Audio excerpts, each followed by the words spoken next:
Entitlement often dresses itself as charm. Inside a sleek Manhattan photo studio, three white men, uninvited but protected by connections, watch Asha Monroe, a striking black model with effortless poise and runway grace. To them, she's decoration, not danger. Someone to leer at, touch, mock without consequence. They see her quiet as weakness, her beauty as permission. What they don't know is that beneath the designer fabric and measured steps lies a black belt, earned through years of focused discipline and control. When their harassment turns physical, they expect submission. What they get is precision, relentless, unapologetic, and unforgettable. Before we go any further, comment where in the world you are watching from, and make sure to subscribe, because tomorrow's story is one you don't want to miss. The air inside the warehouse studio buzzed with white lights, muted conversations, and the faint scent of hairspray clinging to humid air. Everything was immaculate, from the chrome rigging to the glittering gowns arranged on velvet racks. Asha Monroe sat in front of the mirror, spine straight, breath even, as a stylist dabbed a powder brush along her cheekbone with surgical precision. Around her, assistants bustled with quiet urgency, weaving through racks and cords like stagehands at a theater. Models glided by, tall and soft-spoken, their movements weightless. Asha belonged there, but she never quite relaxed. Not because of the pressure. She knew how to handle cameras and clients, how to command a runway without a word. What tightened the muscles in her neck wasn't the spotlight, but what crept in its shadows. They were here again, three of them, lurking near the catering table, pretending to belong. They weren't crew. They never were. Expensive sneakers, wide stances, idle arrogance. One leaned against a rig post, his phone barely lifted, as he snapped a candid shot of a model stretching in heels. Another laughed too loud at something no one else heard. The third locked eyes with Asha through the mirror's reflection, holding it too long. She recognized their names now: Bryce, Chase, Drew. She hadn't wanted to, hadn't asked, but they kept showing up. The first time, she'd assumed they were security, or friends of the photographer. Then she noticed they never lifted a camera, never gave direction, just watched. "You're set," the stylist said, pulling back with a satisfied smile. "Stage left in 5. Asha rose. Her floor-length bronze dress caught the studio lights like fire. It clung to her frame, split high on the thigh, the back a clean line down to the curve of her spine. She stepped into her heels, thanked the stylist, and walked. As she passed the trio, Bryce made a soft whistle. Not loud, not sharp, just enough to be heard. Chase murmured something to Drew. Drew, the bold one, stepped half into her path. "You ever model for private sessions?" he asked, smirking. She didn't flinch. Her eyes met his, then flicked down to the sliver of floor he blocked. "Move." "Oh, sorry." He grinned, lifting his hands. Didn't mean to intimidate. He didn't move. She stepped around him. Her foot grazed his ankle. He chuckled behind her like he'd won something. On set, she became untouchable again. The camera adored her. Under strobes and commands, she shed the last encounter like a snake sheds its skin. Each pose was sharp, each look fire-forged. But the weight settled again the moment the director called a break. In the hallway near makeup, she found her manager, Lauren Harper, scrolling his phone and sipping an iced espresso like nothing existed beyond the glow of his screen. "They're here again," she said, voice low but firm. "Still loitering, still making comments." Lauren sighed without looking up. "Guests of Jared. Don't engage. It's a high-profile campaign. Last thing we need is distractions." She stared at him. "I'm not a distraction. They are." He finally glanced up, blinking slowly, rehearsed weariness in his tone. "Look, Asha, I hear you. But you know how this works. Jared brings in investors, partners, talent scouts. These guys are in the mix. We don't want to come off ungrateful. Ungrateful? Her voice sharpened. One of them touched me. Again? Lauren hesitated just long enough to show his choice was already made. I'll talk to Jared, quietly. But don't escalate this, okay? She nodded once, tightly. Not in agreement, in understanding. Back in makeup, Keisha, the makeup artist with box braids pulled into a high bun, gave her a knowing look. They bothering you again? Asha didn't answer, but her silence was weight enough. Keisha didn't push. Later that evening, the shoot moved to a rooftop lounge. Champagne flutes clinked, photographers laughed with stylists, and industry executives lounged like gods in a neon Olympus. Asha leaned against the railing, watching the skyline burn pink and gold. Chase approached again.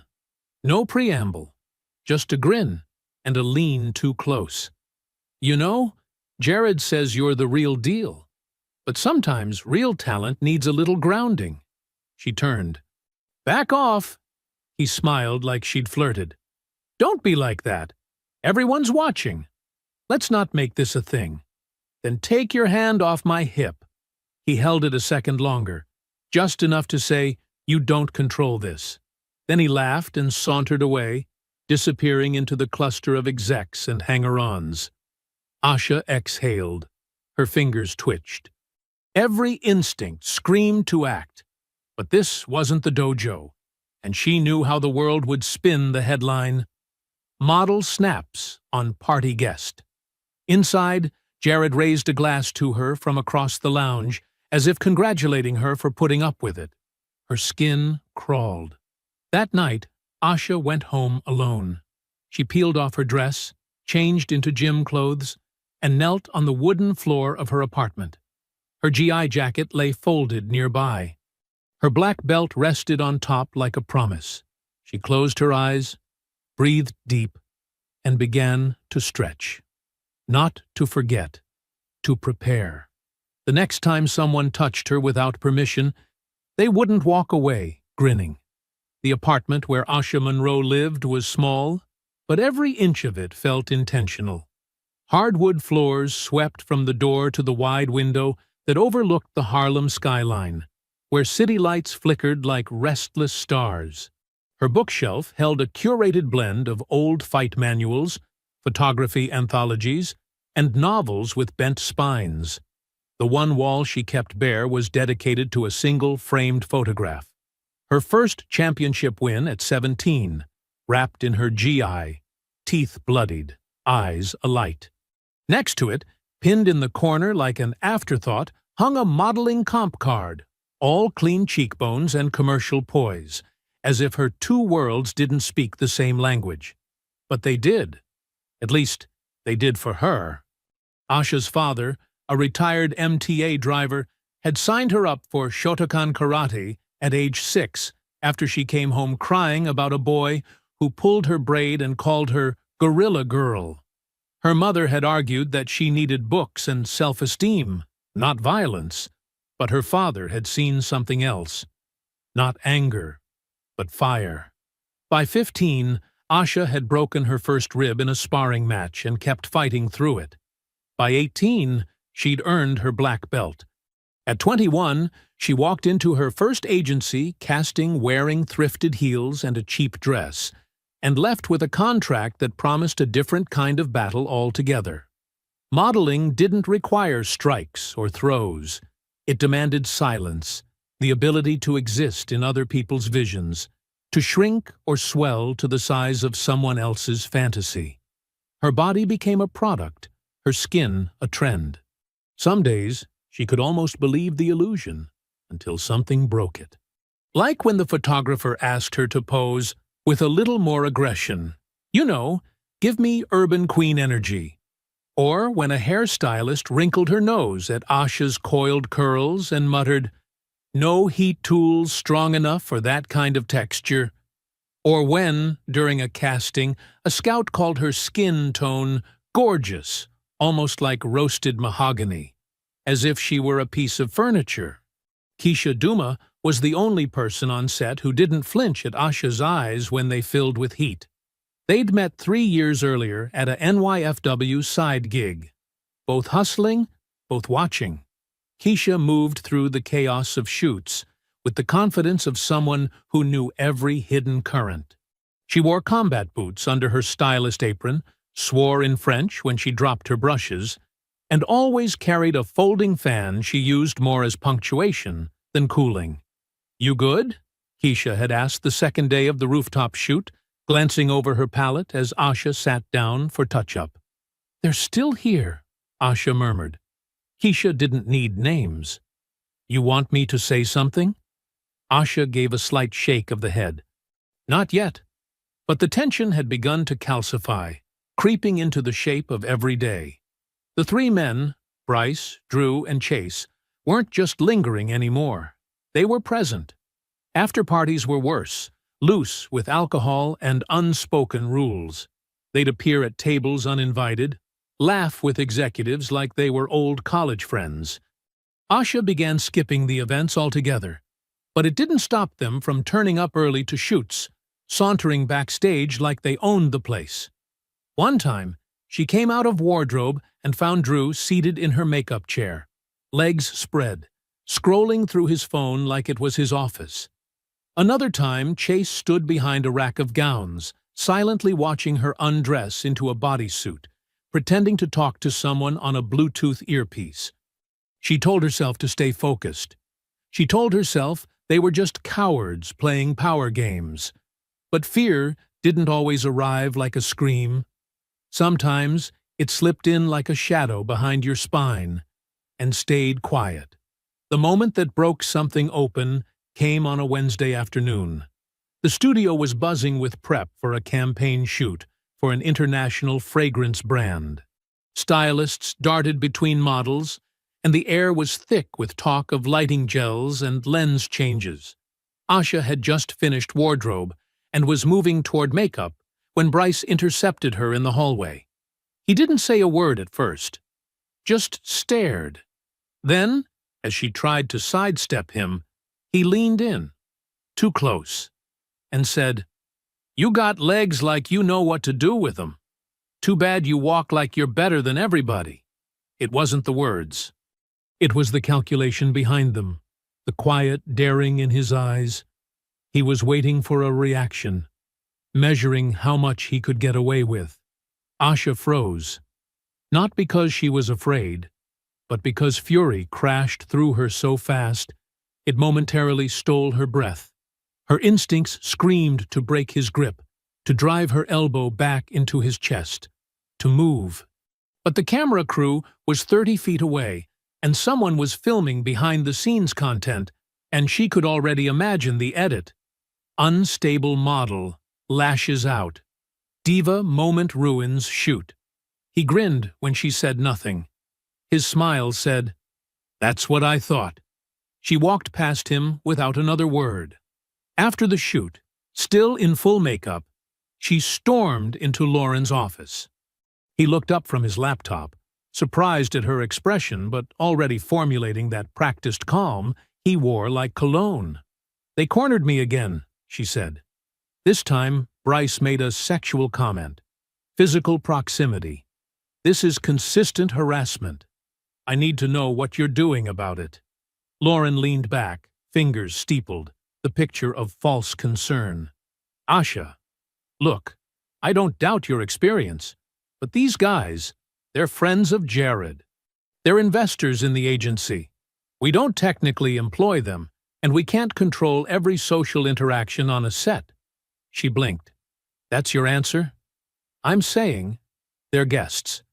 If we start treating Jared's associates like criminals, we'll be accused of causing drama. And that kind of noise follows models. People talk. Clients reconsider bookings. I'm trying to protect your reputation." "No," she said, voice low, shaking with restraint. "You're trying to protect your connections." His smile didn't shift, but the way he folded his laptop closed felt like a door slamming. Asha left without another word. That night, She didn't sleep. Instead, she went into her closet, unfolded her GI, and laid it across the floor.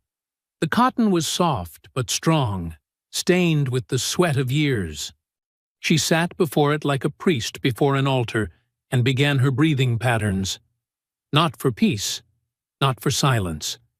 The atmosphere on set had begun to shift, not with sudden force, but the slow tension of a building storm, the kind that makes the air hum before the thunder strikes. Asha felt it in the clipped tones of the production crew, in the wary glances from assistants who used to smile. Even Keisha seemed quieter, more watchful, her usual brightness dimmed by something unsaid. Asha moved through the day like a blade sheathed in silk, outwardly composed, but beneath that calm, something sharp waited, coiled and ready. It was an afternoon shoot, high profile and tightly scheduled. A luxury fashion house had rented a converted warehouse with ceiling-length windows and poured concrete floors, the kind of space that looked gritty but cost more than most people made in a month. The concept was urban mystique, whatever that meant, models draped in metallics, lights moody, smoke pumped in hazy bursts for effect. Asha was in full look, silver dress that clung like poured mercury, lips lacquered dark plum, heels high enough to make her toes numb. She'd just stepped away from the set for a touch-up when she heard the familiar laughter echo down the corridor near makeup. Drew. He was already there when she turned the corner, leaning against the counter like it belonged to him, holding a champagne flute that no one remembered handing him. His shirt was open at the collar, sunglasses tucked into his front pocket, despite being indoors. He smelled like expensive cologne layered over stale liquor, the kind of man who believed money made every choice acceptable. "Hey there, goddess," he said, voice thick with the lazy confidence of someone used to never being told no. "You got that storm in the city thing going. Makes me want to write bad poetry." Asha didn't stop. She moved past him toward the mirror, but he stepped with her, casual as a shadow. "Careful," she said. Her tone wasn't loud, but it held weight. "You're too close." He laughed, breath sour, and leaned in just enough to prove he didn't take her seriously. "Come on. Don't act like I'm scary. You know we're just vibing. You don't need to look so cold all the time." I said back off. He blinked, the smile faltering for a second. Not because he was surprised, but because he didn't expect her to say it like that, like a warning. "You always got an attitude," he muttered, stepping back with mock offense. "No wonder Jared says you're difficult." Asha turned toward him fully. "Touch me again, and I'll make sure you regret it." "Relax," Drew scoffed, lifting both hands like he was the innocent one. "You models, man. So uptight." She turned, heels clicking on the concrete, but the moment she reached the main floor, the other two were waiting. Bryce was on his phone, pretending disinterest. Chase, standing near the wardrobe racks, didn't pretend at all. He smirked the moment she approached, clearly having heard everything. "Well, look who's got a mouth now," he said, stepping forward, voice low enough to slide under the music. "Thought you were just here to smile and pout. Didn't realize we were dealing with a warrior queen." Asha stopped. Her breath was even, her spine a column of steel beneath silk. "You three stay away from me," she said, loud enough for a nearby assistant to look up and then quickly look away. "You're not staff. You're not clients. You don't belong here." Bryce lifted his eyes from his screen. "You seriously starting this again?" "I'm ending it." Chase laughed, short and sharp. "Hostile now, huh? You sure you want that label stuck to you?" Then he leaned in slightly, just enough for the words to land soft and ugly. "You're a black model. No one's going to care." There was no response for that. Not yet. Not here, in a place where silence had been built into the walls, where everyone knew who signed the checks and who got the blame. Asha walked away, heart pounding, nails digging into her palms. Later, in the dressing area, her phone buzzed with a new message. It was from Jared. "Let's keep it professional, Asha. Clients are watching. We can't afford scenes. No greeting. No context. Just a clean, sharpened blade wrapped in corporate language." She stared at it for a long moment, then locked her screen. There was a time when she might have cried. Another time when she might have tried to rationalize it, tell herself to wait for a better moment, to report it again, to hope the right person would finally listen. But that version of herself had been shed like dead skin. What lived beneath it was older, harder, and no longer interested in waiting for permission to feel safe. That evening, her apartment was silent except for the hum of the city through the windows. She didn't turn on the lights. Instead, she moved to the center of her floor, rolled out the mat she hadn't touched in weeks, and knelt. She didn't need words. Not for this. She reached for the roll of martial arts tape beside her shelf and began to wrap her wrists slowly, methodically, each motion practiced so many times it had become second nature. Left wrist, then right. Tight enough for support, loose enough for movement. Her fingers flexed. Her breath slowed. There was music playing. Low, pulsing, rhythm heavy. She didn't remember starting it, but it filled the space with a steady beat that matched the pulse in her temple. She stood and took her stance, barefoot, weight balanced, eyes focused on nothing and everything.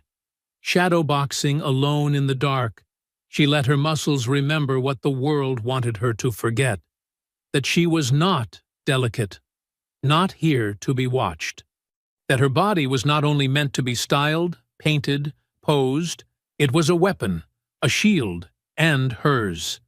Each punch carved through air with clean precision. Each kick echoed like punctuation. The silence afterward wasn't peace. It was promise. Whatever came next, she would not step around it. She would meet it, head on. The sky above Harlem was velvet black, speckled with dim stars that flickered behind city haze. The evening was warm, the air thick with early summer, the sidewalks still humming with life. Asha moved through it all like a whisper, heels clicking against pavement, the tail of her sleek black dress swaying with the rhythm of her stride. The dinner meeting had run long, a new potential client, warm words and cautious praise, but her mind hadn't been there. Her thoughts had stayed on the message from Jared, on the eyes that never stopped watching her, on the weight of being both target and proof. She turned down her street, lined with brownstones and tall trees, just a few blocks from her apartment. Familiar, safe, until she saw the SUV.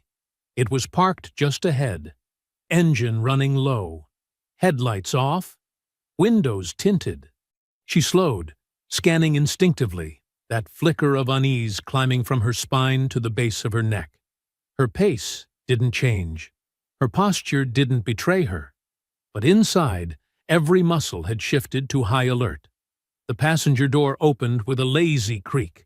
Then the back door. Then the driver's side. Bryce stepped out first, in jeans and a blazer, phone in hand like this was another casual stop. Chase followed, stretching his arms with theatrical ease, as if emerging from a nap.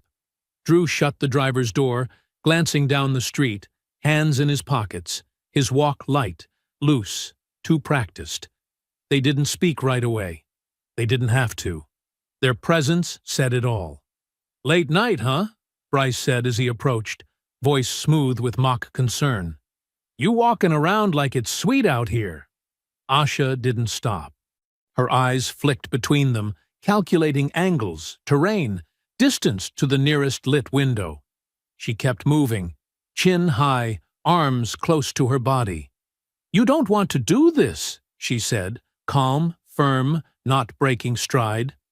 "Oh, I want to," Drew replied with a grin that showed his teeth. "You've been real mouthy lately." Chase chuckled, low and oily. "Time to remind you how this city works, sweetheart." They moved faster then, coordinated like men who'd done this before. Bryce reached her first. His hand closed around her upper arm, fingers tight, pulling her off balance. She twisted immediately, using the momentum to break contact, but he held firm. "Let go," she said sharply, her voice sharper now, steel cracking through restraint. He didn't. Drew lunged next. His hand grabbed the shoulder of her dress, yanked hard, and she heard the distinct rip of fabric. Cool air struck her skin, exposed now along her back and shoulder. Chase tried to flank her, reaching for her leg as she backed away. His fingers brushed her thigh just above the slit in the dress. That was the final trigger. Asha's eyes snapped into focus, pupils narrowing, breath slowing as her body dropped slightly, right foot sliding back into a fighting stance. One moment, she looked like a model startled in the night. The next, she shifted into something else entirely. Deliberate, rooted, ready. Bryce moved again, aiming to shove her against the wall of the nearest stoop, but Asha rotated her torso and redirected his weight with a sharp step and a firm palm against his shoulder. He stumbled forward, surprise written across his face. She didn't wait. Her right elbow snapped up and caught Chase across the cheekbone. The sound was flat and sharp, like a microphone popping. He reeled, stumbled sideways into Drew. Drew recovered fast, reaching for her again, but she spun low, swept his legs, and sent him crashing to the ground. He hit hard, grunted, then rolled. Bryce returned, charging, rage replacing confidence. He tried to grab her by the hair, but she moved under his arms, slammed her heel into his shin, then drove her knee up into his stomach. He folded, gasping. Now all three were circling her, bruised but not backing down. The ambush had shifted into a fight they hadn't planned for, a fight with someone who wasn't afraid, wasn't screaming, wasn't running. "Who are you?" Chase growled, one hand to his cheekbone. Asha didn't answer. Her breath came slow, measured. Her focus didn't waver. She moved on the balls of her feet, body loose but coiled. She remembered every kata, every drill, every bout in sweaty gyms where girls weren't supposed to win. "You're gonna regret this," Bryce spat, coming at her with a wild swing. She ducked, caught his wrist, twisted, hard, and he dropped to one knee with a yell. Before she could finish the lock, Drew grabbed her from behind, arms snaking around her waist. He tried to lift her off the ground, but she bent forward suddenly, broke his center of gravity, and launched her heel into his shin. He lost his grip. She turned, fists raised, hair falling from her pinned-up style, sweat beginning to collect at her temples. Sirens were still absent. The night had closed around them like a vacuum, each second longer than it should be. Chase pulled a key from his pocket. Not for the car, but something small, sharp. A folding blade. He stepped forward with a grin, lip bleeding slightly from her earlier strike. "You think this is a movie?" he hissed. "You think you're some warrior?" Bryce came at her with drunken fury, his shoulders squared but his footwork sloppy. Asha dropped her weight, grounded her stance, and met him head-on. Her palm struck his chest with a precision that belied the chaos of the moment, the heel of her hand catching the center of his sternum. The force halted his momentum just long enough for her to twist his wrist, bend his elbow into a lock, and pivot her body in a fluid arc. He grunted, teeth clenched against the pain as his body buckled. She drove him sideways and let gravity finish what her training had started. He collapsed hard against the pavement, gasping for breath. Drew surged forward next, fueled by adrenaline and humiliation. His movement was fast, fueled by rage rather than strategy, fists flailing without control. Asha parried his first swing, a wide haymaker meant to intimidate, and delivered a hard elbow to his temple. He staggered, but didn't drop. He was stronger than the others, and in the dark with the blood in his mouth, he seemed to forget how untrained he really was. He lunged again, and this time he grabbed her by the waist with both arms, trying to lift her off her feet. But he didn't know what she had been taught, how leverage worked, how the shift of a hip could unmake a man's balance. She dropped low, braced her foot, and swept his legs in one practiced motion. Drew hit the ground with a dull thud, and before he could rise again, she pivoted on her heel and stomped once, hard, just beside his knee. Not to break it, not yet. Just to make him understand she could. Chase, the last one standing, paused just long enough to see both of his friends groaning on the sidewalk before he charged. His face was twisted in a snarl, lips still bleeding, his hands balled into fists, like that would somehow compensate for his lack of control. Asha shifted into position, weight fluid, anticipating the angle of his approach. He came in fast, clumsy, and led with a right hook that carried all his remaining pride. She ducked under the swing, pivoted tightly, and came up behind him. In the same breath, her arm looped under his armpit, across his chest, locking him in a textbook standing choke. He thrashed, elbowed back wildly. One hit clipped her jaw. Her vision flashed white for a second, but she didn't release him. Her other hand reached around, found the folding knife in his grip, and pried it loose before he could stab backward. The blade clattered against the pavement. He elbowed her again, harder this time, catching her rib cage. Pain flared through her side, and she let go, staggering half a step back. Her breath caught, the world flickering for a moment. He turned toward her with a snarl and lunged again. She didn't hesitate. Her right foot planted, and her left leg rose in a clean, snapping roundhouse. Her shin struck his cheek with a brutal crack. He twisted midair, legs buckling beneath him, and hit the ground. His hands scrambled at the concrete, trying to push himself back up. Asha didn't give him the chance. She straddled his back, gripped his arm, and pulled it behind him into a tight control lock. Her other knee pinned his shoulder down. His muscles resisted, but she adjusted the angle, and his body froze in pain. "You're done," she said, voice low, each word shaped with breath and rage. Chase spat curses into the pavement, but he didn't move. Bryce was still writhing against the sidewalk a few feet away, clutching his ribs and trying to breathe through the growing panic in his eyes.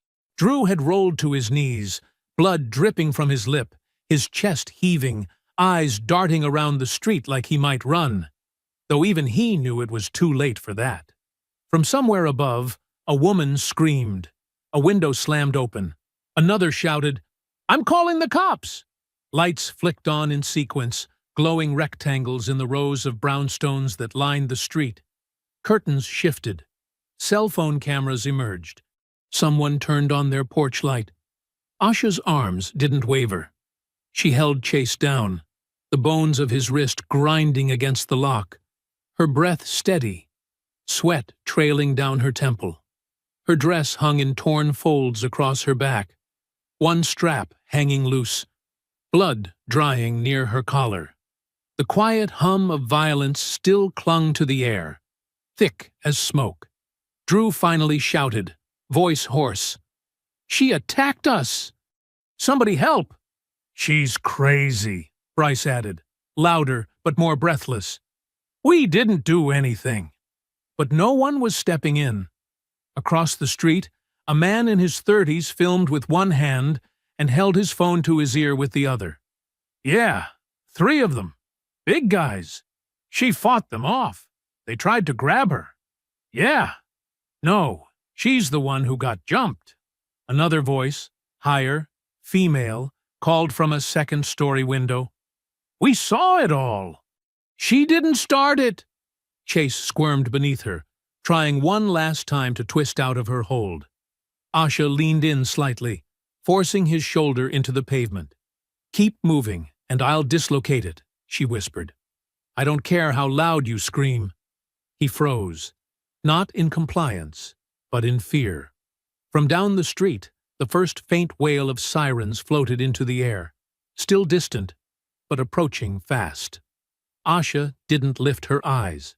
She stayed crouched over the man beneath her, locking his wrist in place with unwavering control, holding the scene in balance. The fight wasn't about strength. It never had been.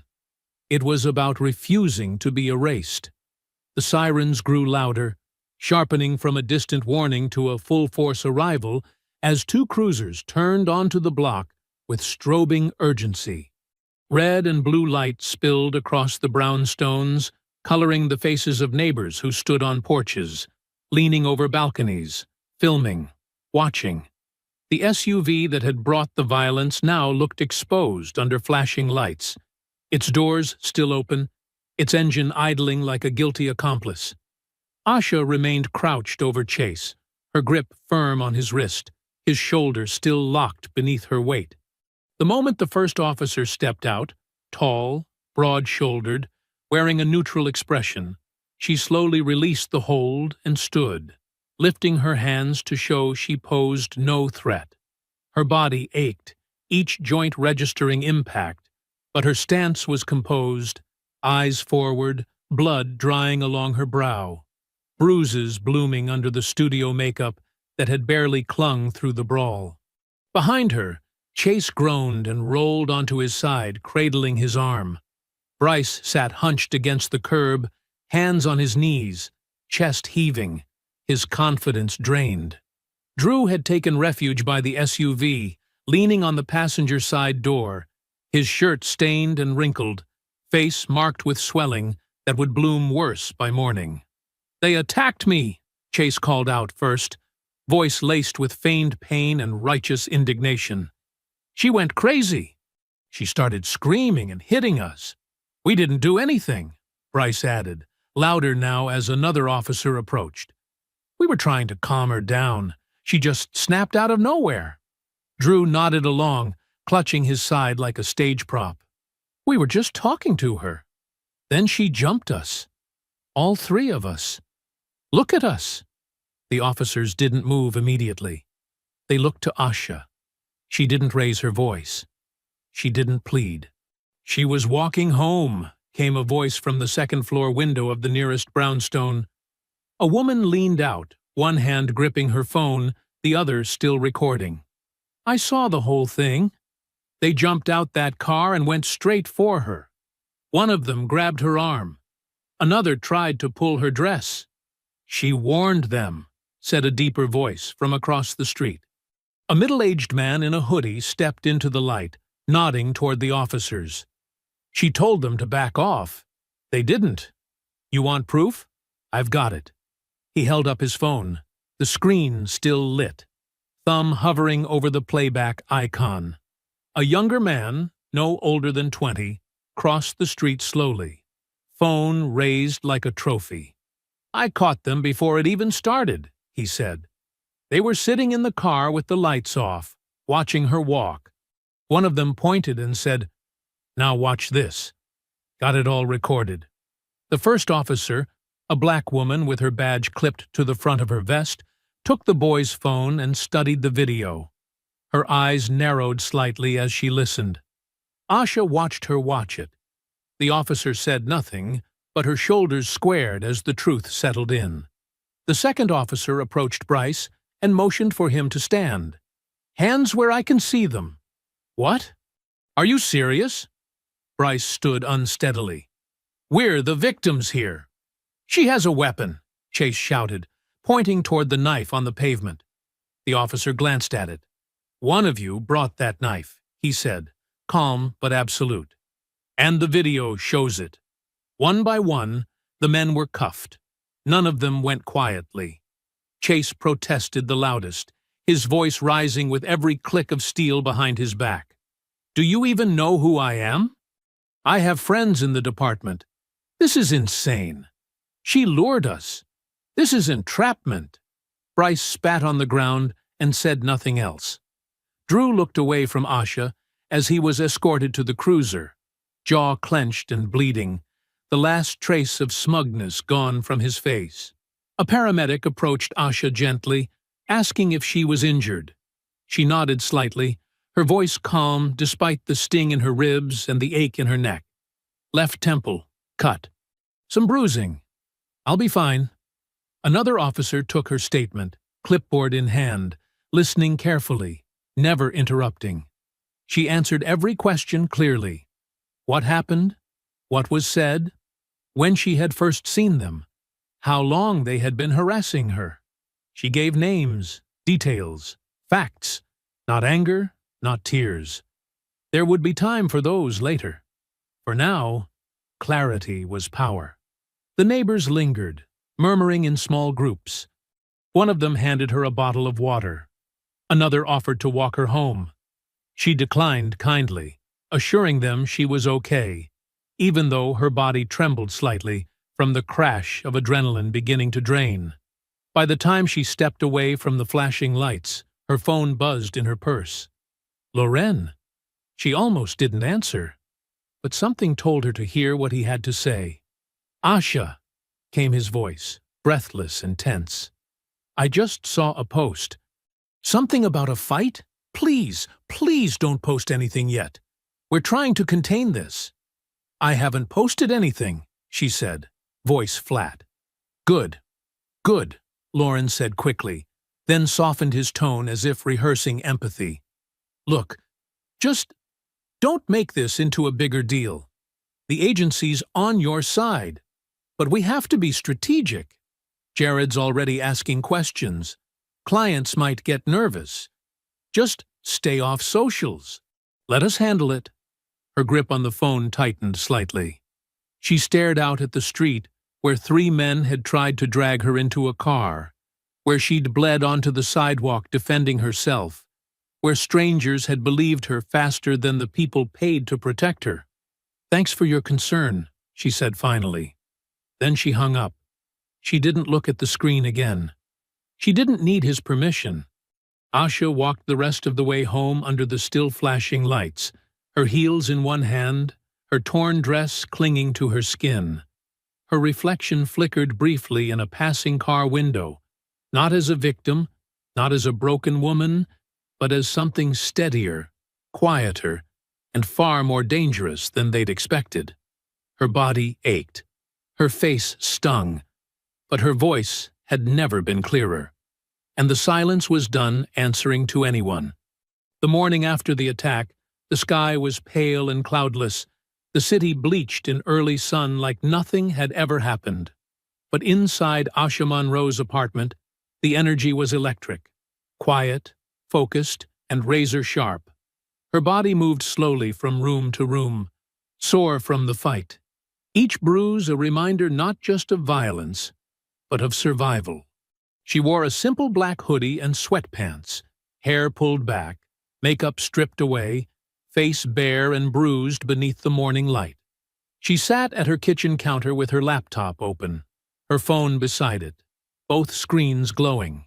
The notifications had already begun. Reporters, friends, strangers, all speculating after one of the neighbors posted a blurry video of flashing lights, shouting, and the faint silhouette of her holding a man down in the street.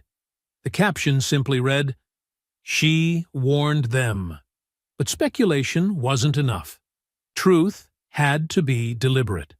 Asha opened her notes app, her fingers still stiff from impact, and began to write. Not a rant, not a breakdown. A statement. Calm, detailed, irrefutable. She included everything she knew would be questioned, where she was coming from, what she was wearing, the fact that they were not strangers, not random attackers in the dark, but men who had stalked her for weeks with the open support of those in power.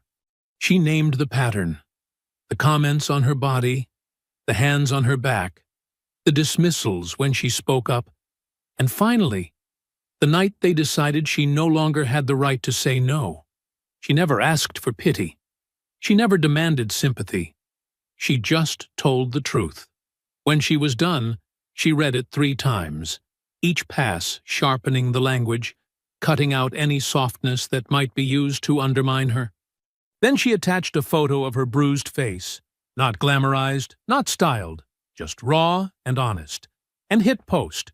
The caption was short, simple. "No one protected me, so I protected myself. Chug strike back." Within minutes, the post began to travel. Within an hour, it was everywhere. But she didn't stop there.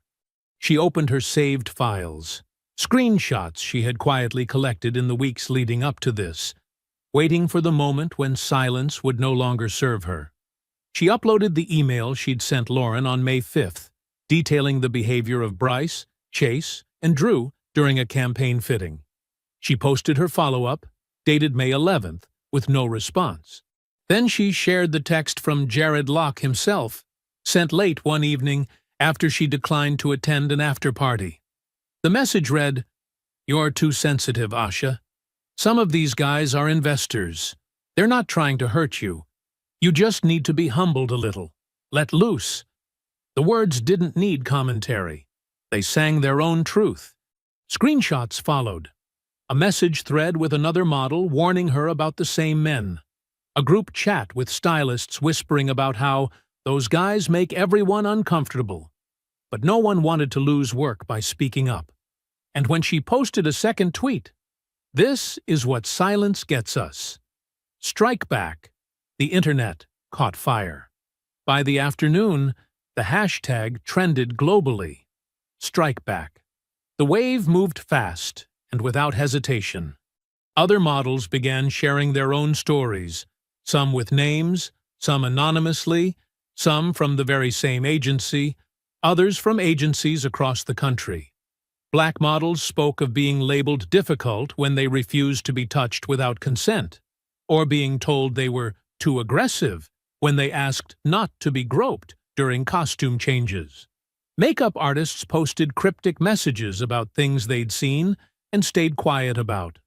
Stylists confirmed her timeline. Assistants shared photos of the men lurking backstage, and one brave woman, a junior booking agent, posted that she'd been warned by Jared to never take Asha's complaints seriously. She plays the race card too easily. Keisha Duma posted a video to her stories just after lunch. She sat at her makeup station, framed by ring lights, face solemn. "I watched what happened to Asha. I've watched it happen before. I didn't say enough then. I'm saying something now. No one protected her. And there are more of us. We're done being quiet." Other creatives followed. Photographers, casting directors, even a handful of clients. Some removed their names from upcoming shoots. Others posted statements of support, vowing never to work with Apex Models Agency again unless real changes were made. Jared Locke remained silent. He didn't post. He didn't issue a statement. And when reporters reached out to his office, they were told he was not available for comment. Instead, the agency posted a bland image. White text on a gray background, centered, sterile. "We are aware of recent allegations concerning certain individuals associated with our extended professional network. An internal investigation is underway. We stand for safety, inclusivity, and professionalism. No names, no apology, no ownership." The comments section turned against them within seconds. "This is not an allegation. It's a crime." "Internal investigation? She reported it weeks ago. Protect black women. Period. Silence is complicity." The agency's post was flooded with replies, retweets, and screenshots of Asha's evidence. Their attempt to control the narrative only inflamed it further. Major news outlets picked up the story by evening. Morning shows began requesting interviews, but Asha wasn't in a rush to speak further. She had said what needed to be said. Now she watched. She watched the world respond to a story that, not long ago, would have disappeared beneath a makeup touch-up and a nervous apology. She watched the people who had dismissed her scramble to rewrite their roles. And she watched women, especially black women, stand taller in their own truths because she had refused to stay small in hers. By the end of the day, the hashtag had crossed 1 million uses. She turned off her phone, the screen still buzzing with energy, and stood quietly by her window, looking out at the city that had taught her how to survive by silence, and which now had no choice but to listen. The tremors of Asha's statement had turned into a full-blown earthquake by the end of the week. Not just a media frenzy, not just viral outrage, but something deeper. A shift in the unspoken architecture of an industry that had too long confused proximity to power with protection from consequence. It began with a single page. A digital document titled, "We Will Not Be Silent," began circulating quietly among working models. The header was unassuming. The names beneath it were not. Dozens of black models, some newcomers, some veterans, whose faces graced the most exclusive runways, signed it in rapid succession. Each signature carried the weight of stories long buried under professionalism and fear. Late-night castings with doors that didn't lock, photographers who forgot their assistants, hands that brushed too low under the guise of correction, stylists who whispered warnings only after the shoot had ended. The letter was direct but unflinching. It named the culture, not just the men. It pointed to the executives who cultivated silence, the managers who brushed off reports, and the clients who kept hiring agencies with blood under their contracts. It was a statement of truth, of exhaustion, and most importantly, of unity. Asha didn't need to write it. Her name was at the top anyway. By the time it hit the inboxes of every major fashion magazine and advertising house, there was no turning away. Reporters began to chase the story in earnest.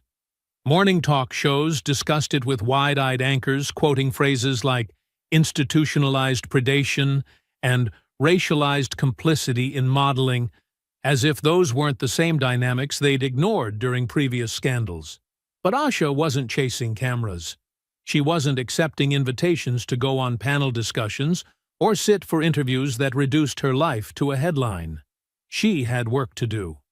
With her attorney, a steely black woman named Jacqueline Pierce, Asha filed a civil lawsuit against Apex Models Agency for willful negligence, enabling a hostile work environment and failing to act on repeated reports of harassment. The legal documents included timestamps, messages, witness statements, and even the video clips gathered the night of the attack. The case named Jared Locke personally, as well as the agency's holding company. It didn't seek attention. It demanded accountability. The filing made headlines within minutes of hitting the courthouse docket. Apex responded with carefully worded denial, but their tone carried the faint whiff of desperation. Their press release insisted they were committed to safety and working closely with all parties, but no amount of careful language could hide what was coming. Leaked emails began to circulate among journalists. One in particular, dated months before Asha's attack, showed Jared writing to another executive. "She's got talent, but she's volatile. Either she learns her place or someone will teach her. Keep her on a short leash." No denial could explain that away.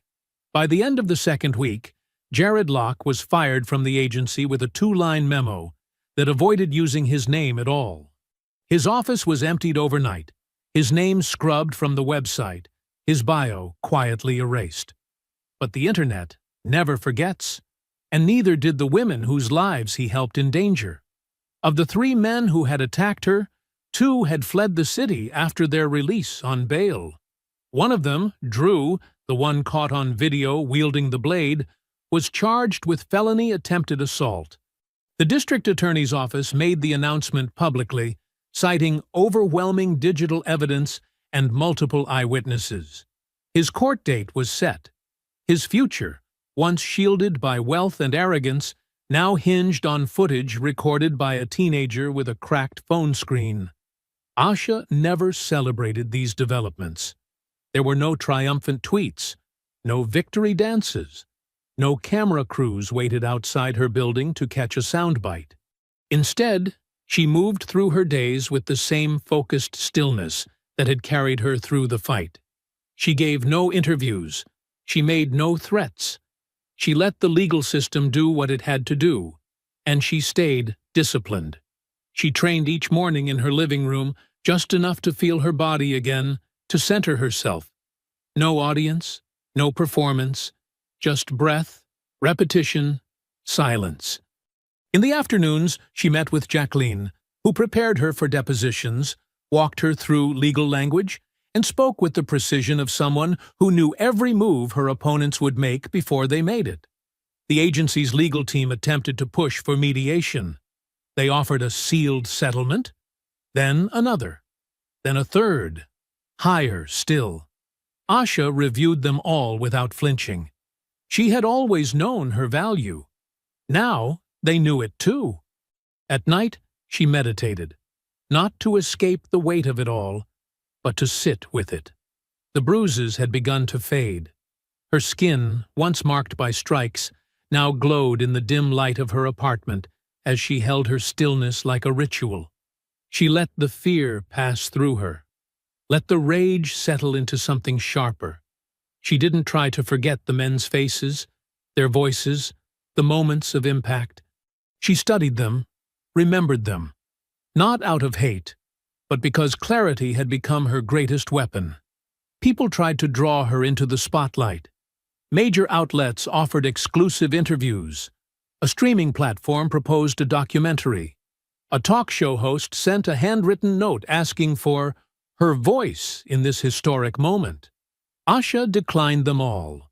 She was not here to be the centerpiece of another cycle of content. She was building something quieter, something lasting. In the silence, while the industry shouted and scrambled and shifted, she made plans. The courthouse was a different kind of runway, cold, angular, unforgiving. There were no cameras clicking for fashion, no applause for presence, only rows of hard benches and eyes that watched not out of admiration, but out of calculation. Asha walked through the corridors with the same poise she had once reserved for the catwalk, dressed not to impress, but to anchor. A tailored charcoal suit, soft matte lipstick, hair pulled back into a single braid. Controlled, measured, ready. Inside the courtroom, the atmosphere was sterile and tense, the kind of quiet that throbbed with anticipation. Legal teams sat on either side like opposing forces in a high-stakes game of precision and posture. But no one in the room could pretend it was just another corporate dispute. Not after the flood of media attention, the screenshots, the video, and the now infamous hashtag that had rewritten the rules. Jacqueline Pierce, Asha's attorney, stood at the front like she'd been born in courtrooms, her voice calm and sharp as she presented the first round of depositions. She never raised her voice. She never had to. Her power came from stillness. Her pauses landed like punches, and her words never needed repetition. "We will demonstrate," she began, looking first at the judge, then at the jury, that Apex Models Agency, under the leadership of Jared Locke, not only failed to protect their models from repeated harassment, but knowingly enabled a pattern of abuse. What you are about to hear is not hearsay. It is documented, it is deliberate, and it is disgracefully common. What followed wasn't drama. It was exposure. A former intern was the first to testify. Nervous at first, she sat with her hands clasped tight in her lap, but found strength in the telling. "I was there during castings," she said. "I saw the guys, Bryce, Chase, and Drew, come into the building even though they weren't on payroll. Jared called them his after-hours VIPs. They sat in on meetings, fittings, and no one told them to leave. One time, I heard him tell them, 'The girls are like horses before a race, nervous and easy to steer. Gasps rippled faintly across the room. Jacqueline didn't flinch. She nodded once and moved on. The second witness, a former junior agent who had worked under Jared directly, was less nervous and far more damning.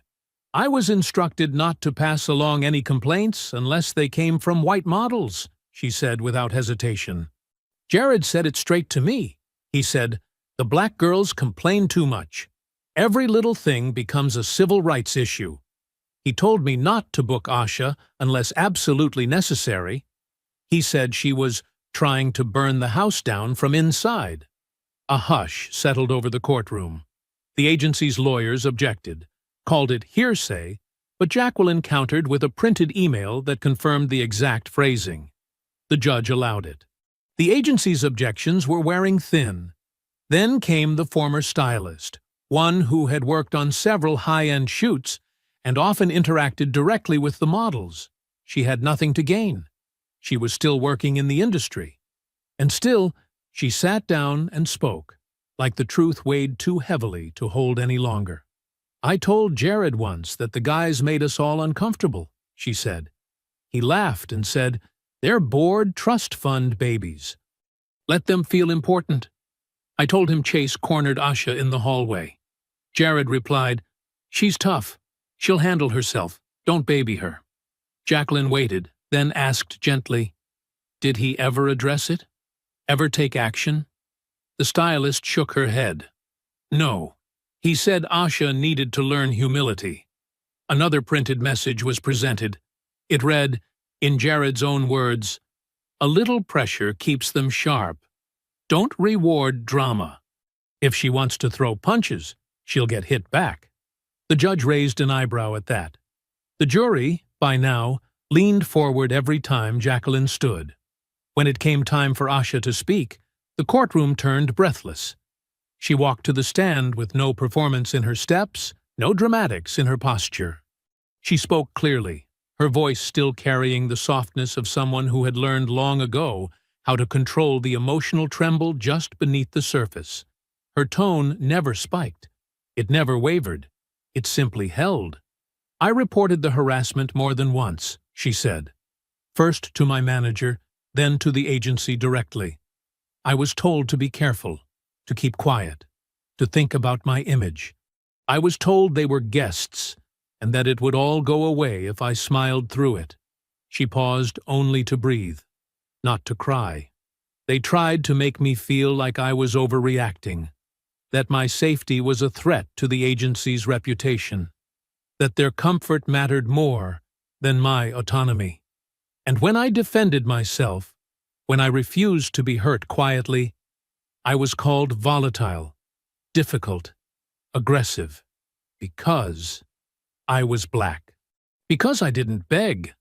The room remained silent, and in that silence, the weight of her words stretched farther than any evidence on paper.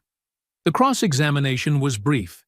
The defense attorneys attempted to frame her as combative, tried to pick at her control, but it only reinforced the very narrative Jacqueline had spent the case building.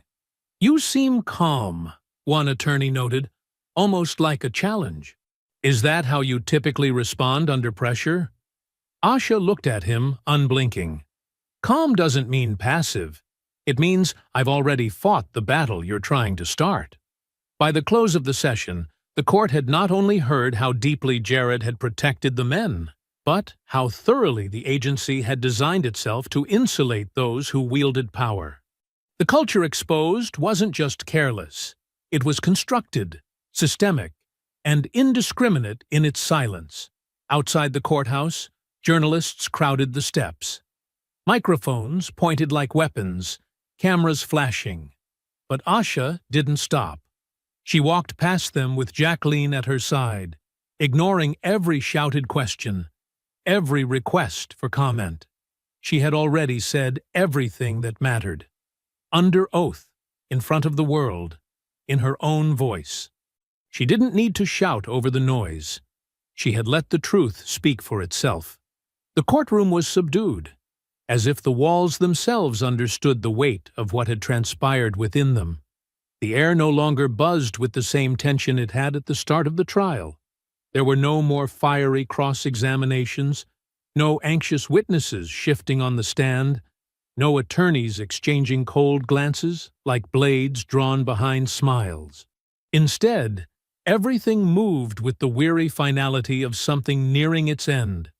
Asha Monroe sat with her back straight, hands resting gently in her lap, her posture serene, but her gaze unwavering. She wore no expression of triumph, no visible emotion to color the close of the long public battle. There had been too much pain for celebration, and too much strategy for indulgence. This was not a victory lap. It was the conclusion of a necessary reckoning. Across from her, the defense attorneys sat rigidly behind a cluster of closed folders, whispering to one another in clipped tones.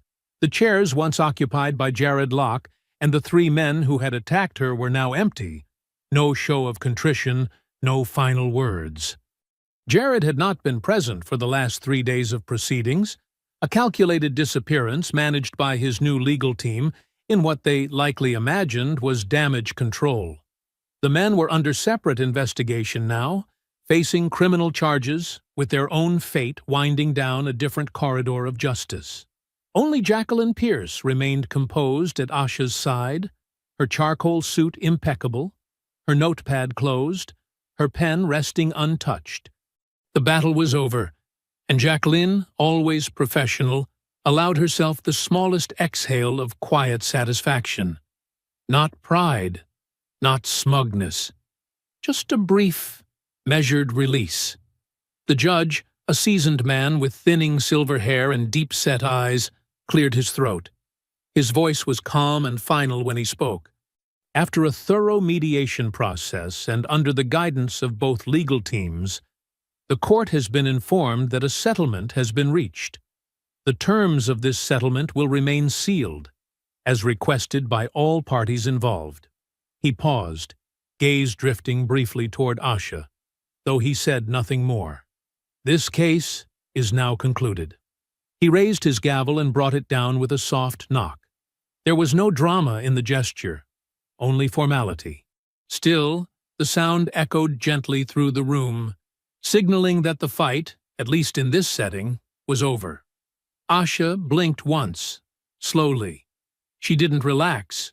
Her body remained still, alert, but there was a subtle release of breath through her nose, a signal that something within her had finally settled. Jacqueline leaned toward her, her voice quiet but edged with dry satisfaction. "It's done." Asha turned her head slightly, not to respond right away, but to meet her attorney's eyes directly. "Thank you," she said softly, "for believing me when they didn't." Jacqueline offered a nod in return, the unspoken respect between them requiring no more words. As they stood, aides began collecting documents, the court clerk rising from her seat with practiced efficiency.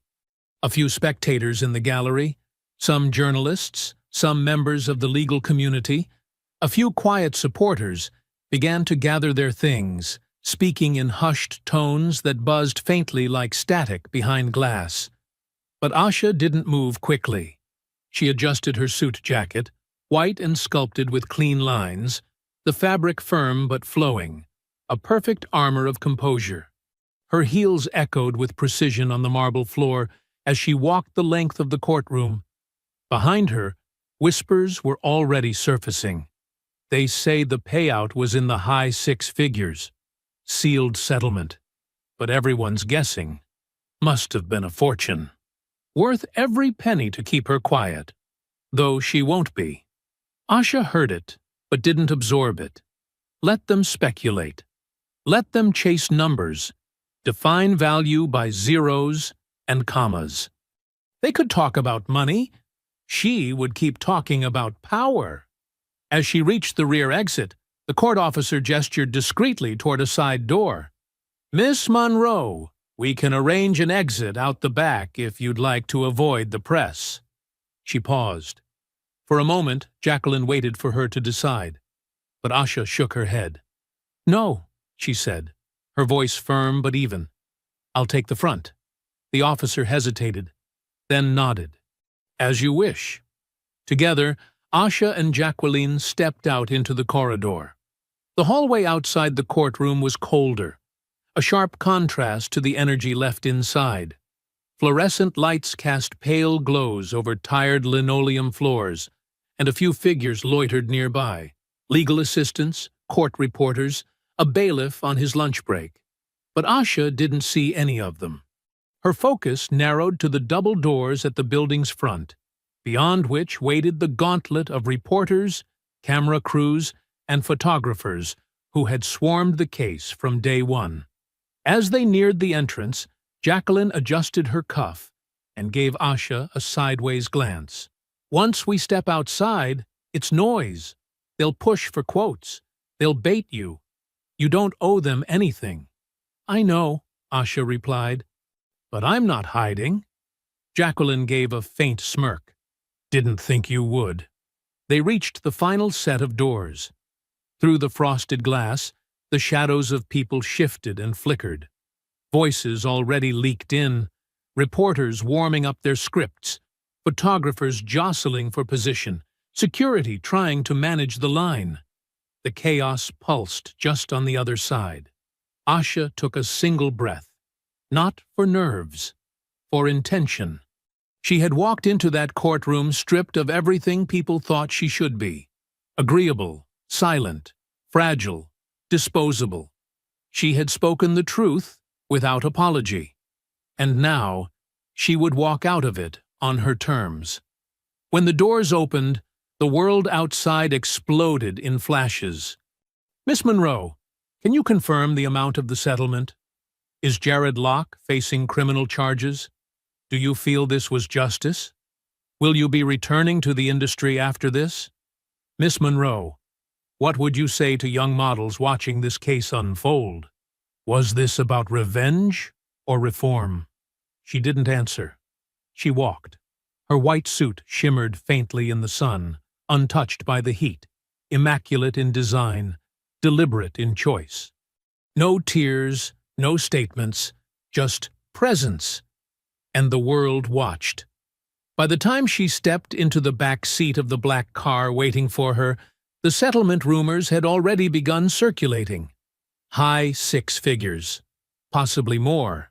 Sources close to the matter speculated across social media and industry gossip channels, but Asha didn't bother reading the headlines. She didn't need to. The payout was never the prize. It was the lever she had been waiting for. Less than 2 weeks later, she filed the business registration paperwork. Monroe Models. She did it quietly, with no fanfare or marketing blitz. No press release, just ink on contracts, bank transfers, and a single mission guiding every decision. Build the agency she never had. The money was enough to start strong. She leased a wide, sunlit space on the 5th floor of an old industrial building in Manhattan's Garment District, a neighborhood layered with fashion history, but still close enough to the subway lines and street vendors to keep it grounded. The office had hardwood floors and exposed beams, tall windows that let in morning light and framed the skyline like an art piece. Asha filled it with energy, not extravagance. Vibrant art from Black and Indigenous painters, shelves of books by women who had rewritten their own narratives, and long work tables where creativity could breathe.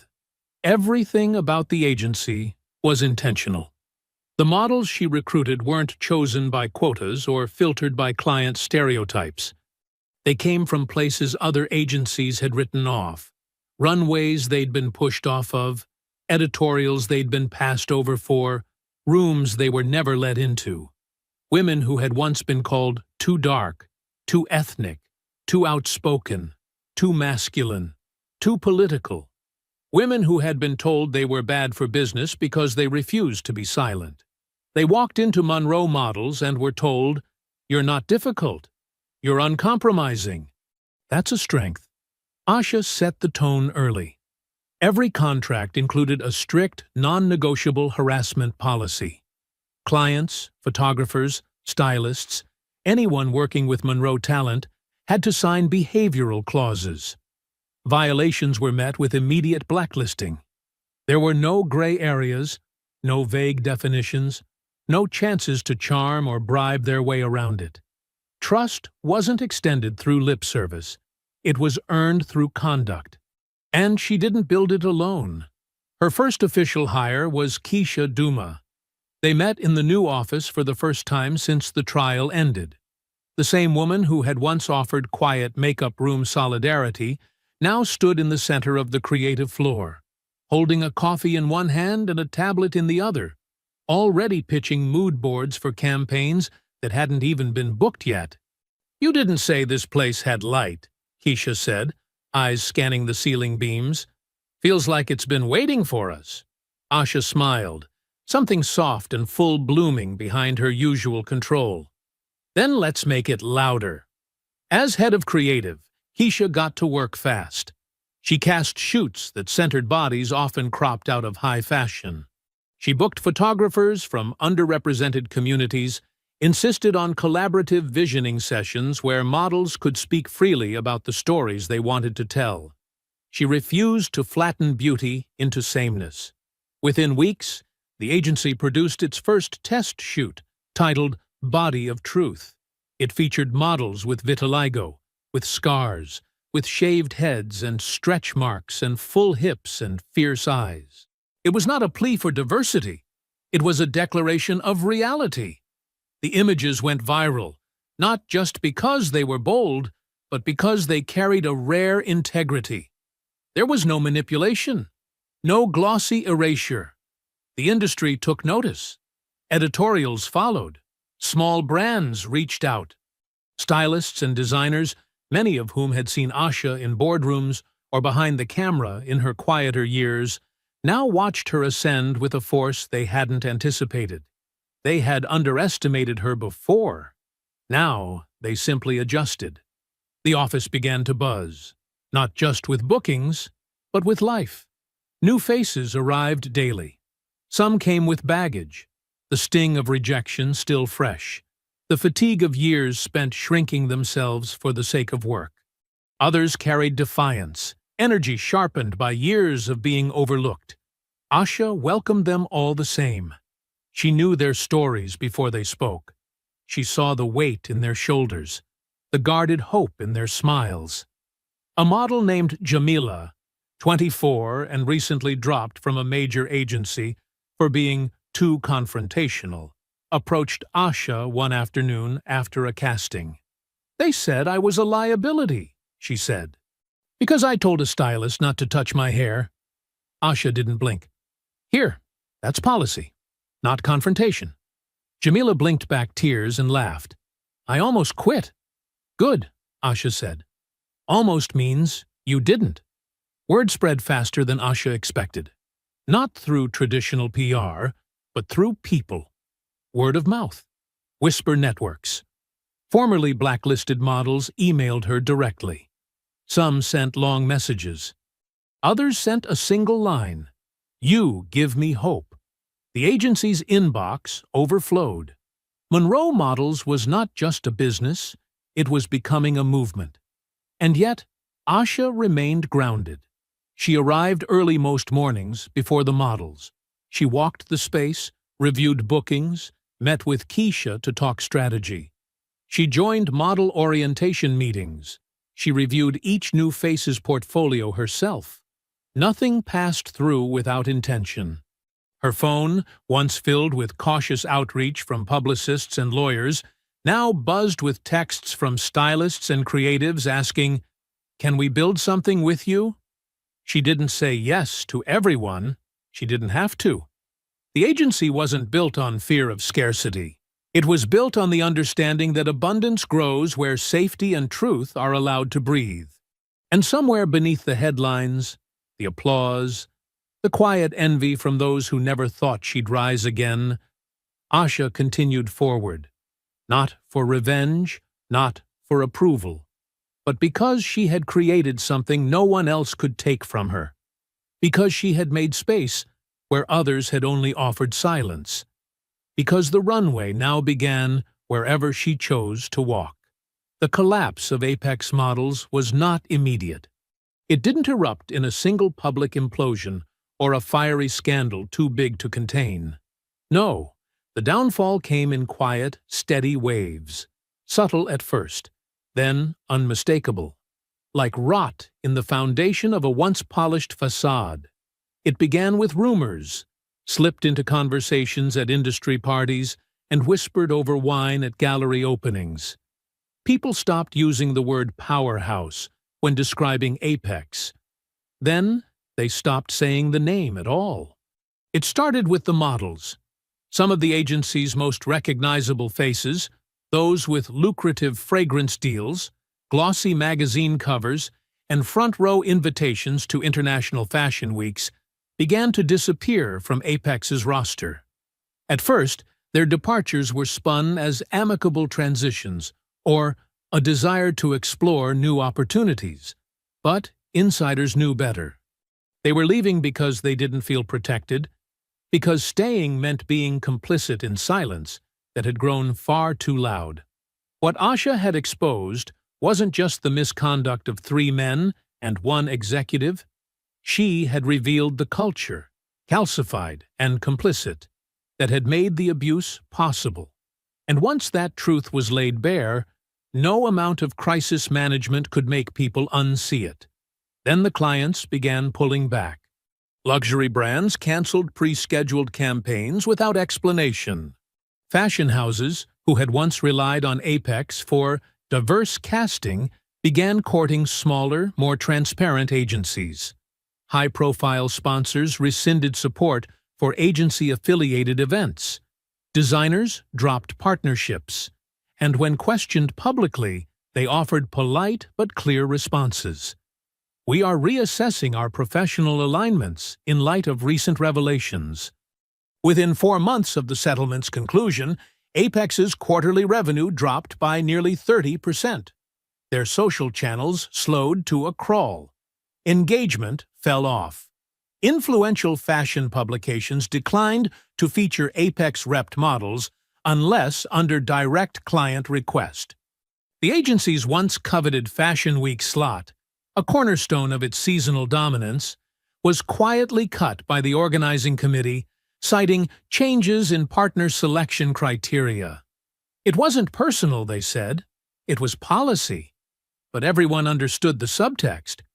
Lauren Harper, the once slick talent manager who had dismissed Asha's warnings with performative concern and polished avoidance, vanished from the public-facing arm of the agency within weeks of the settlement's sealing. His name was removed from the official staff page. No statement was made, no promotion announced. Insiders said he had taken a leave of absence, but most believed he had simply walked away before he could be pushed. Those close to him described a man whose ambition had turned in on itself. He had become, as one former co-worker put it, radioactive. Other agencies wouldn't return his calls. No one wanted to align themselves with the man whose greatest contribution had been the artful mismanagement of a scandal that should have been stopped before it ever escalated.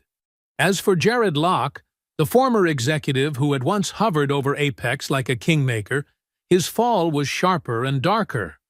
Following his firing, Jared attempted to rebrand. He launched a personal website filled with vague language about reputation strategy and brand resilience.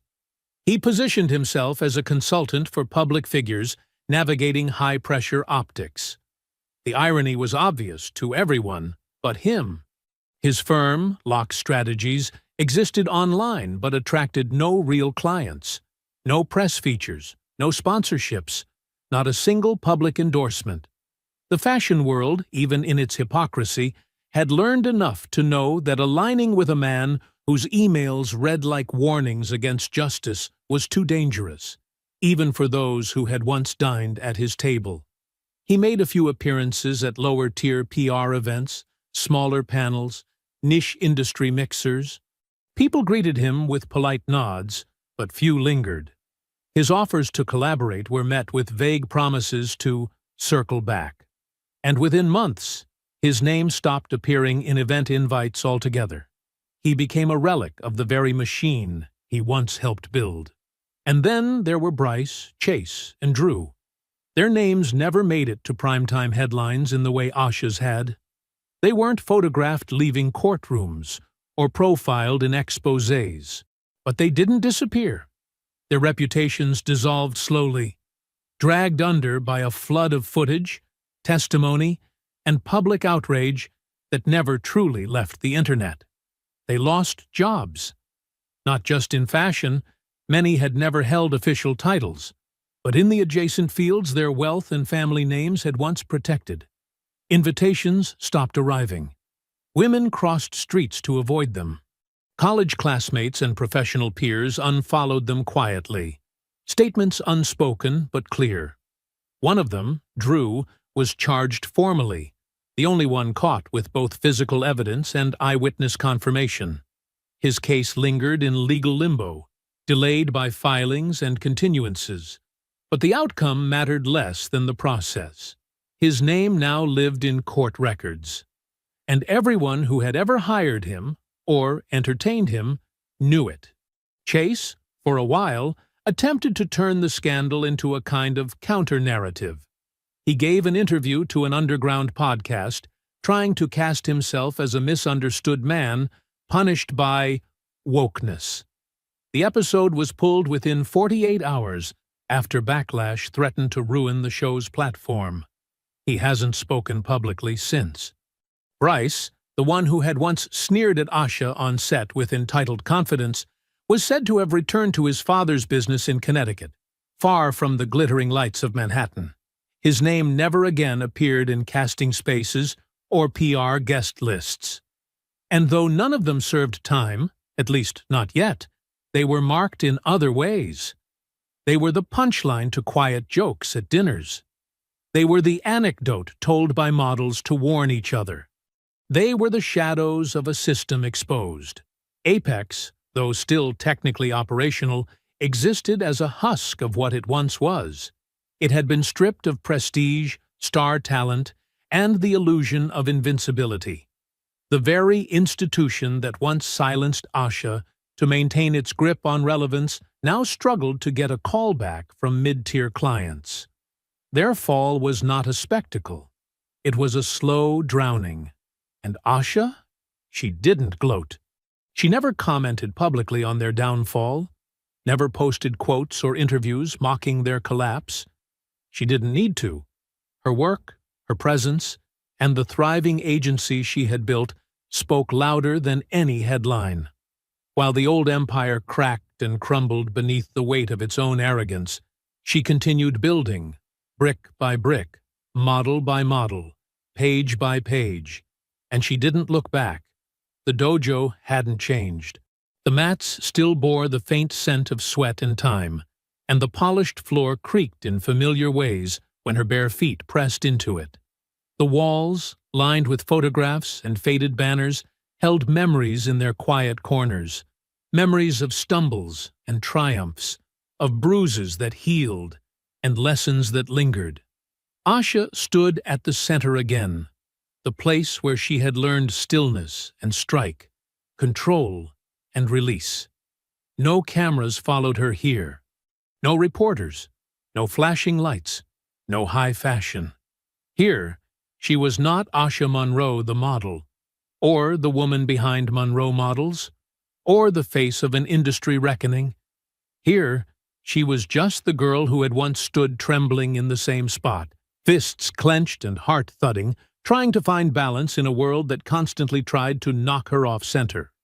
Her movements came slowly at first, old forms returning through muscle memory, each stance settling back into her body like a second language rediscovered. A jab, sharp and clean. A front kick, held for precision. A low sweep, followed by a smooth recovery. No performance, no choreography, just the rhythm of discipline folding into breath. In the mirror-lined wall across from her, she caught a flicker of motion. 3 young girls stood near the edge of the mat, their shoes off, watching silently.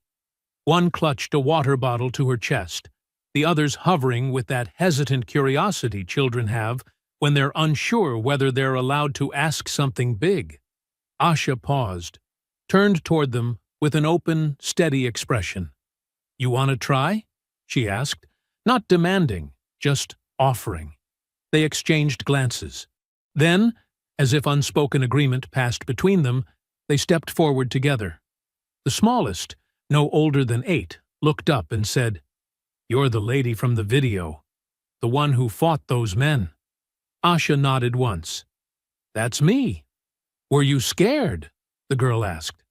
"Yeah," Asha said, kneeling so they were eye to eye. "I was, but I knew I wasn't going to freeze. That's what training's for, not to make you fearless, just to make you ready." The girls nodded, slowly, as if committing the idea to memory. She guided them through the basics: stances, balance, breathing. She didn't speak much, didn't over-explain. She let them feel the strength in their own limbs, let them laugh when their timing was off, and cheer when they nailed a move on the first try. She corrected gently, celebrated generously. For the first time in a long while, Asha felt her body moving not to protect or perform, but to give. After the session, one of the girls lingered behind as the others collected their things. "My mom said you made the world pay attention," she said. "She said you didn't wait for someone to save you." Asha smiled. "No one should have to wait. You protect yourself, and you protect each other. That's how you change things." Later that week, Asha returned to the neighborhood where she'd grown up, where stoops leaned forward into narrow streets, and every face seemed to carry stories passed down through silence and nods. The sidewalks here weren't lined with luxury. They were lined with resilience. She didn't come with press or handlers, just a small canvas tote, a box of pastries, and a mind full of names and addresses she hadn't forgotten. She made her first stop at the corner bodega that had always let her run a tab when she was a teenager, and left a donation envelope with the shopkeeper's granddaughter, now running the place with sharp eyes and sharper wit. Then she climbed the stairs to the 3rd floor of the building where the police had arrived that night, where a woman had shouted from her window and refused to let the world pretend it hadn't seen what it saw. The woman's name was Mrs. Ellison, a retired schoolteacher who had taught history in a nearby public school for over 3 decades. Her living room smelled of jasmine tea and old books. Her couch sagged slightly in the middle, and her window still framed the very sidewalk where it had all unfolded. They sat across from each other with steaming mugs between them, the air filled with that quiet comfort shared between women who understand that gratitude doesn't need to be dramatic to be sincere. "I was halfway through a documentary," Mrs. Ellison said, stirring honey into her tea. "Heard the shouting. Looked out and saw those boys surrounding you. Saw how calm you were, how you didn't run. I was ready," Asha said softly. "You were more than ready. You were right. And that matters more than people think." They sipped in silence for a few moments, watching the light shift through the dusty blinds. "People think bravery is loud," Mrs. Ellison continued, "but it's quiet. It's that moment where you decide to do something when no one else will. I was proud of you before the papers, before the hashtags. You were already enough." Asha blinked, the words settling deep, not as praise, but as permission. For years she had fought to prove, to defend, to justify. But here, in the small warmth of a familiar room, she allowed herself, for just a moment, to feel seen without effort. Before she left, Mrs. Ellison placed a small handwritten note into her hand. It read, "Keep your power, but share your peace. That's how we multiply both." Back outside, Asha stood at the edge of the block and looked around. The same streets that had once felt too narrow now stretched wide with possibility. Her agency was growing. The industry was changing. But here, among the people who had witnessed her when the world still doubted, she remembered why she had fought in the first place. 1 year. It passed not like a clean breath of time, but like a lived one, marked by slow-building progress, hard-won victories, and the constant work of shaping something solid out of the fractured pieces that the industry and the world had left behind. A year after the night, Asha Monroe stood bloodied, but unbroken beneath the streetlights of her block. Monroe Models was no longer just a promising agency. It had become a rising force, sought after not for trendiness, but for conviction. Its name appeared in campaign credits, creative summits, casting calls across the globe. Top-tier clients now sought Monroe talent, not because they wanted to look inclusive, but because they were finally realizing that strength, range, and truth were more captivating than polish alone.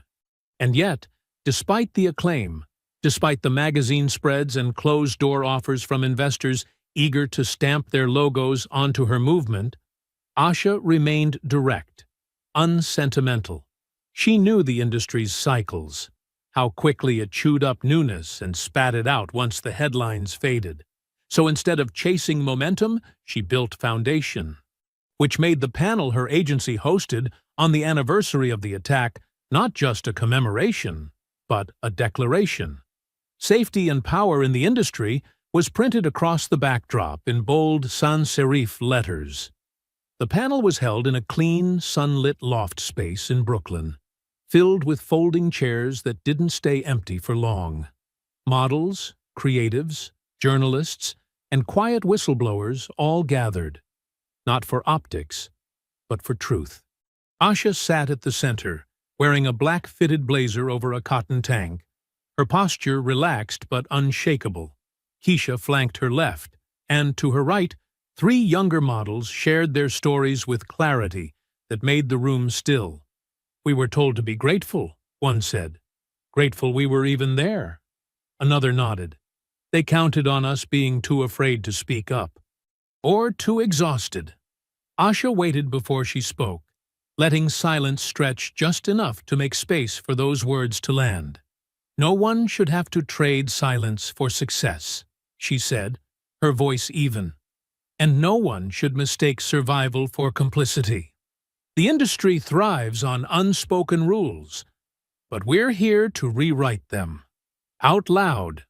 Applause followed, not polite, not tepid. It was thunderous and full, the sound of a room exhaling decades of held breath. In the week that followed, the ripple turned into a wave. New lawsuits surfaced against Apex models, this time from models who had remained silent for years, too afraid, too unsupported. Emboldened by what Asha had built and the conversations she'd made public, they came forward. Their testimonies exposed the depth of the agency's rot: manipulated contracts, coerced silence, dangerous environments dressed up as glamour. Within days, Apex Models officially shuttered its doors. Its offices were vacated, its site taken down. No farewell statement, no final spin. Just a vacuum where power used to pretend to live. The industry moved on without mourning. The world, meanwhile, had a new image to focus on. The cover of Visionary magazine hit stands in late spring, matte and unfiltered. There was no gold gown, no avant-garde makeup, no wind machines.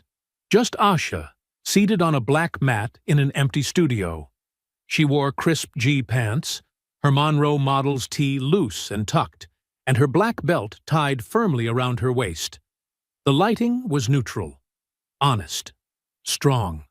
She looked straight into the camera, not with defiance, not with invitation, but with absolute ownership. The headline read, "Strike Back. Asha Monroe redefines power." Inside the issue, the feature didn't focus on revenge or scandal. It focused on structure, how Asha had built a place where others could not just survive, but lead. How safety, in her world, was not a burden or a checkbox. It was a standard. But the cover wasn't the image that stuck. The one that lived in memory came later, in a montage that swept through social feeds and into classrooms, workshops, and quiet corners where girls had learned to doubt themselves. Young girls, some wide-eyed, some already wary, standing in line at Monroe Models' open calls. Keisha snapping Polaroids, grinning. Asha in a wide studio room, walking alongside a row of new faces, correcting posture, adjusting stance, her voice calm and patient.